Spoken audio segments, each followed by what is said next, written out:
천국의 열쇠, 복음 2편. 주님 안에서 당신의 정체성을 찾을 수 있으며 그분 안에서 새로운 생명을 얻습니다. 인스타그램에서 정체성을 찾으려 하지 말아요. 부디 예수님에게 도와달라고 고백하면서 어둠에서 빛으로 나오시기 바랍니다. 제 얘기를 들어줘서 감사합니다. 구원은 믿음과 밀접한 관계가 있다. 그것은 인간이 공로가 아닌 믿음에 의하여 구원을 얻게 되기 때문이다. 따라서 믿음이 복음의 능력에 의한 선물이라면 구원 역시 인간 공로의 결과가 아닌 하나님의 은혜의 선물임이 분명하다. 복음을 제대로 받아들이면 얻어지는 것들. 1. 영생을 약속받는다. 2. 매일의 삶이 천국이다. 3.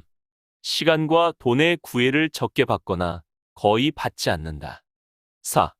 몸과 마음이 젊어지며 걱정이 없어진다. 5. 겸손한 사람으로 바뀌며 적이 없어진다. 6. 방황하는 삶이 사라지며 각종 중독이 끊어진다. 7. 새로운 목표가 생기며 집중도가 높아진다. 8. 생로병사가 두렵지 않게 된다. 요약하면 첫 번째는 구원을 받아 영생에 이르게 될 기회를 얻는다. 두 번째는 이 세상에서 죽기 전까지의 삶이 멋진 삶으로 변화된다. 지상 최고의 선물, 거듭남, born again. 단, 성령의 인도에 따라 복음을 영접한 자의 하나여 복음의 효능이 나온다. 새로운 탄생. 그런즉 누구든지 그리스도 안에 있으면 새로운 피조물이라. 이전 것은 지나갔으니 보라 새 것이 되었도다. 고린도후서 5장 17절 말씀. 예전에 돈이 아주 많은 대기업 재벌 회장은 자신의 몸에 피를 빼내고 대신 젊은 사람의 피를 수혈받아 새로운 젊은 건강을 되찾았다고 하는 황당한 뉴스를 본 적이 있다.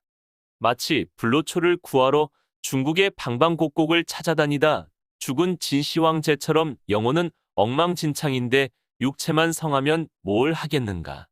오죽하면 단지 피라도 바꾸어 좀 더 젊어지려는 인간의 끝없는 어리석음의 씁쓸한 웃음이 나온다.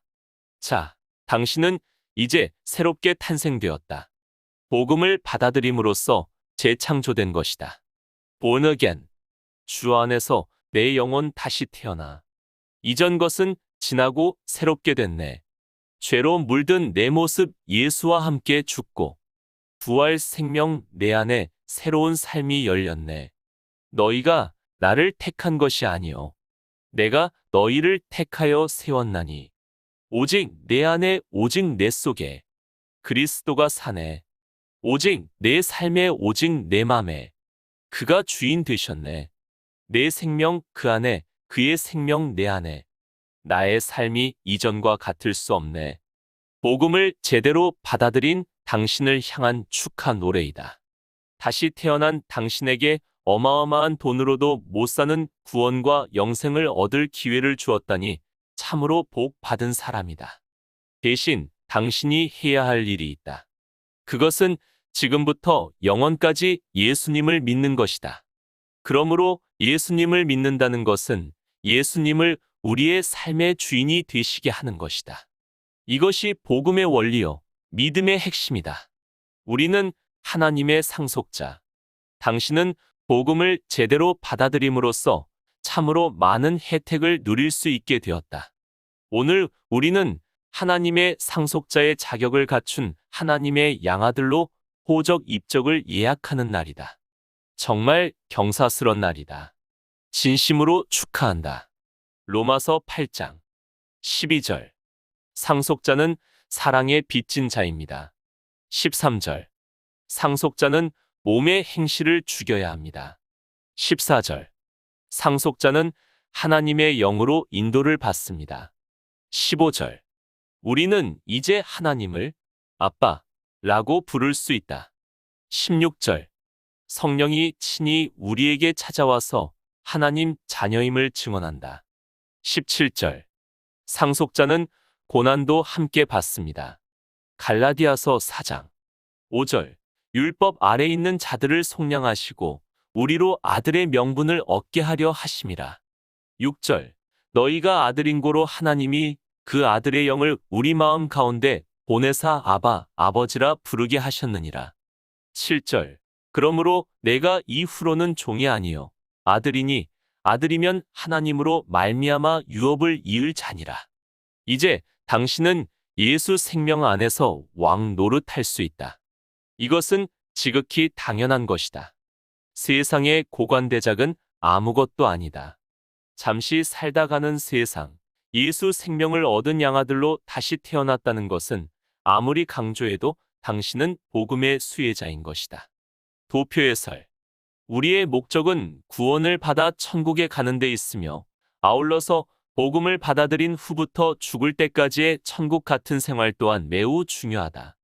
따라서 의도적으로 청빈의 삶을 산다든지 수도승 같은 삶이 아니라 청지기로서 즐겁고 기쁜 마음으로 감사하며 온유와 화평으로 의를 이루어 나가는 삶이어야 한다. 당신에게 성령이 언제 임할지는 모른다. 하지만 분명한 것은 복음이 당신을 기다리고 있다는 사실이다. 당신이 원하기만 하면 된다. 오래전부터 주님을 짝사랑했는가? 비참하거나 지루한 삶을 끝내고 싶은가? 아니면 파산 선고를 받고 신불자의 가정은 깨어지고 자살 직전에 서 있는가? 당신의 구세주인 복음을 잡아라. 예수 생명이 담긴 복음 말이다.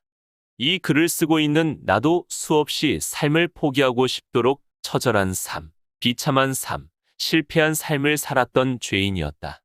나는 복음을 원했고 희망을 놓지 않았다. 절대로 끝나지 않은 나의 삶을 붙잡았다. 반드시 주님은 나를 버리지 않을 거야. 오랜 기간 내 방 벽에 현수막을 걸어 놓았었다. 나는 지금 분명 복에 넘친 삶을 살아가고 있다. 감히 돈 주고도 살 수 없는 이 행복과 즐거움은 오직 그리스도 복음에 의한 것이다. 아무리 생각해도 말도 안 되는 누명과 모함 끝에 돌아가신 예수님 희생의 대가를 담보 삼아 이런 값진 은혜를 받게 되었다. 복음을 받는 순간부터 이 생을 다할 때까지 오직 믿음으로 일관하면 반드시 살아서는 천국이요 죽어서는 영생을 보장받을 수 있을 것이다. 다시 한번 당부드린다. 조금도 의심하지 마라. 예수님 복음을 발견했다면 단순 무식하게 그냥 따라하면 된다. 사람들은 천국과 지옥을 하나의 관념적인 꿈결 같은 세계로 생각한다. 이 세상의 육신도 세상도 실제로 존재하듯이 영도 실제로 존재하고 각종 영의 세계도 실제로 존재한다. 영의 세계는 실존하는 현실 세계이다. 영도 육신도 감각처럼 살아있다. 천국의 기쁨도 지옥의 고통도 육신보다 훨씬 더 강하게 느낀다. 따라서 천국과 지옥은 실제로 존재한다. 지옥은 영원한 후회, 고통의 세계이다.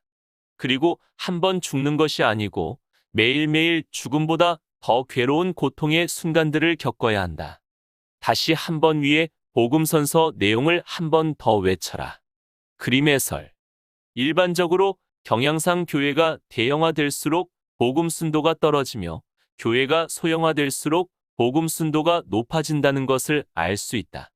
이유는 순수복음일수록 좁은 길, 좁은 문으로 향하기 때문에 성도들의 호불호로 나누어지는 것은 어쩔 수 없어 보인다. 따라서 대형 교회일수록 양무리의 이탈을 막기 위해서는 복음 순도가 떨어지더라도 듣기 좋은 물타기 복음이나 혼합복음 즉 처세, 기복 설교를 감행하는 이유가 거기에 있다. 순도 높은 금을 추출하기 위해서는 물리적으로 압력과 열을 높여서 불순물을 제거해야 한다. 그런 것처럼 순도 높은 복음에 대한 각 교인들이 감내해야 하는 말씀과 기도의 질과 양을 높여서 성령이 살아있고 경건하고 거룩한 성도들의 분위기가 비례 상승해야 하지만 소형 교회보다 대형 교회는 뛰어난 시스템을 가동할지라도 일사불란하고 교인별 신앙 상태를 면밀히 엿볼 수가 없는 것이다. 소형 교회일수록 목사들의 의지에 따라 성경 지식이나 신학 수준에 의하여 얼마든지 순도 높은 복음을 가르칠 수 있는 것이다. 더구나 코로나19 이후 유튜브나 인터넷 등으로 송출되는 교회별 설교 내용의 면면을 볼 수 있어 순수 복음과 가짜 복음, 혼합 복음 설교를 구별해내는 것은 그렇게 힘든 일이 아닌 것이다. 진리를 말하고 회개를 외치면 많은 양무리의 이탈은 불 보듯 뻔하게 된다.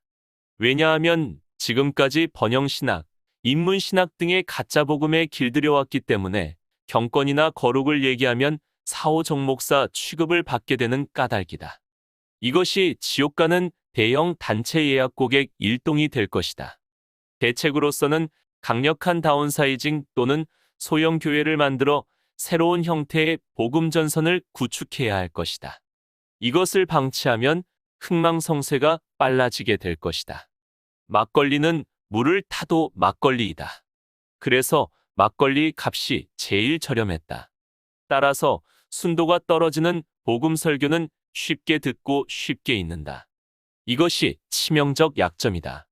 결국 교회가 대형화될수록 치명적 성공의 본보기가 될 가능성이 높아 보인다.